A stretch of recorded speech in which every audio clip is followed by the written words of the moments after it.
Heart की तकलीफ हो गया, लीवर की हो गया, किडनी हो गया, ब्रेन की तकलीफ हो गया, अस्थमा हो गया, आर्थराइटिस हो गया, डायबिटीज हो गया, या फिर कैंसर। यहाँ के लोगों को टेंशन नहीं है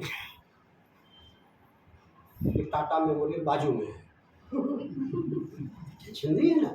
हमको तो वहाँ से गुजरात से आना पड़ता है, इधर हमारे लिए लंबा पड़ता है, यहाँ तो नज़दीक में है। अच्छा है क्या नहीं है ना।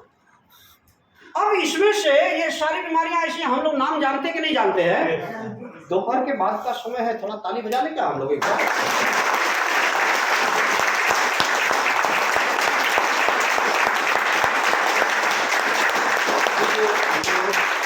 तो ये अभी हम सब लोग ये बीमारियों के नाम जानते हैं कि नहीं जानते हैं। अब इसमें से मान लीजिए कितने लोग चाहते हैं कि मेरे घर में पहला हार्ट अटैक आने दो। हेलो, टाटा हॉस्पिटल के दीवार जो बाउंड्री के मेरे घर से सटी हुई है, मुझे कैंसर हुआ तो क्या टेंशन है, चलेगा नहीं। अब इसमें से कोई भी एक बीमारी अगर मेरे या मेरे परिवार में हो गई तो हम लोग जाएंगे कहाँ, इसी रास्ते पर। क्लियर है ना। अब ये रास्ता अभी तक हमारी आपकी जितनी भी उम्र हुई है, यहाँ से समझने का लेवल स्टार्ट हुआ है। आपको समझने यहाँ से है कि अगर मेरे अभी हम सभी लोगों ने अपने जीवन में इनमें से किसी भी बीमारी के शिकार लोगों को देखा है, देखा है। ये रास्ते पर ही हम सब लोग गए हैं, क्योंकि दूसरा रास्ता हम जानते भी नहीं और ओरिजिनली है भी नहीं। अब ये रास्ते पर जाने के बाद वो डॉक्टर साहब नंबर 1 है, हॉस्पिटल नंबर 1 है, रिपोर्ट भी बढ़िया आ गया, दवाई भी बढ़िया हो गया, उसकी डोज भी बढ़िया है, ड्यूरेशन भी डॉक्टर साहब ने बढ़िया बता दिया। सारी चीजें अक्षरशः ये पालन करने के बाद भी इसमें से कितने बीमारी के लोग ठीक होते हमने आपने देखा है। हेलो, हमने आपने किसको ठीक होते देखा है? नहीं देखा है, नहीं। क्लियर। तो अभी तक हमने नहीं देखा, तो मेरे या मेरे परिवार में किसी को अगर कुछ हो जाएगा इसमें से, तो ठीक होते देख पाऊंगा क्या? हेलो, तो मुझे यहाँ ये इसमें से पहला कोई चीज हो, ये सब होने का इंतजार करना चाहिए, या कोई बचाव का रास्ता मुझे मिले उस रास्ते को अख्तियार करना चाहिए। क्लियर है। इसमें कोई जबरदस्ती की बात तो नहीं है ना। अब ये बात अगर आपको समझ में आ रही है तो ये बात कौन इंसान आपको डिनाई करेगा? हेलो, कोई डिनाई कर सकेंगे? सच्चाई है ना।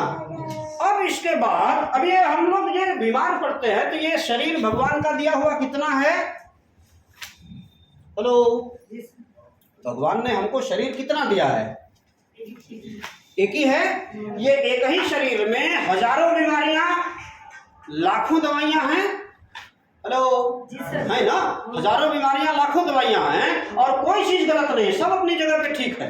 लेकिन समझना ये है, रिएक्शन को अगर समझना है तो ये मैं समझाने का प्रयास ये करता हूं कि ये एक पेड़ है और ये इसकी जड़ है और ये इसकी एक डाली है। ये ऐसी डालियां पेड़ में रहती है ना। अब ये जो डाली है यहाँ पर, ये डाली सूख रही है। क्या हो रहा है? ये डाली सूख रही। तो हम सभी लोग करते क्या है? एक्शन। ये डाली सूख रही तो इसको बचाना है। तो एक्शन क्या हम लोग करते हैं कि घर से 1 बाल्टी पानी लाएंगे, 1 बाल्टी पानी, और इसके बाद यहाँ पर एक सीढ़ी लगाएंगे और ये सीढ़ी से चढ़ते हुए चढ़ते चढ़ते चढ़ते यहाँ से ये पानी, यहाँ जो सूख रही ये डाली पे पानी डालते हैं।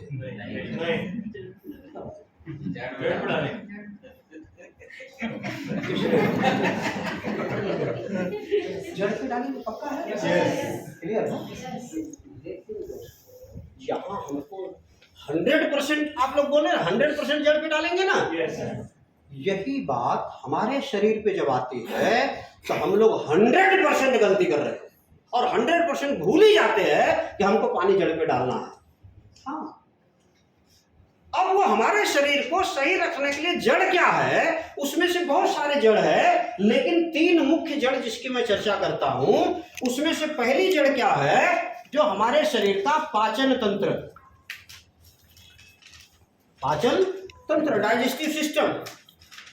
हम सभी के पास है, क्लियर है। अब ये पाचन तंत्र अगर कमजोर हो जाता है तो किसी को गैस की तकलीफ होती है, किसी को एसिडिटी होती है, किसी को भूख कम लगती है, किसी को कब्ज की शिकायत ज्यादा हो जाती है। कब्ज अगर लंबा लगातार कुछ समय तक रह गया तो फिर वो बवासीर मूल व्याधि का रूप ले लेता है। इसके बाद उसका असर खून पे आने लग जाता है। जब खून कम होता है तो कमजोरी शुरू हो जाती है, कमजोरी शुरू होती है, थकान लगने लग जाती है, फिर गुस्सा बड़े आसानी से आ जाता है, चिड़चिड़ापन। किसी ने एक छोटी सी बात बोल दिया तो इतना बड़ा बनाने हमें आ जाता है। हेलो, छोटी सी बात को भी हम बड़ा बनाने लगते हैं जब शरीर अंदर से कमजोर होता है दोस्तों। तो ये सारी चीजें होती है। अब इसकी जड़ कहाँ पे है? पाचन तंत्र। जो मैंने खाना खाया वो हजम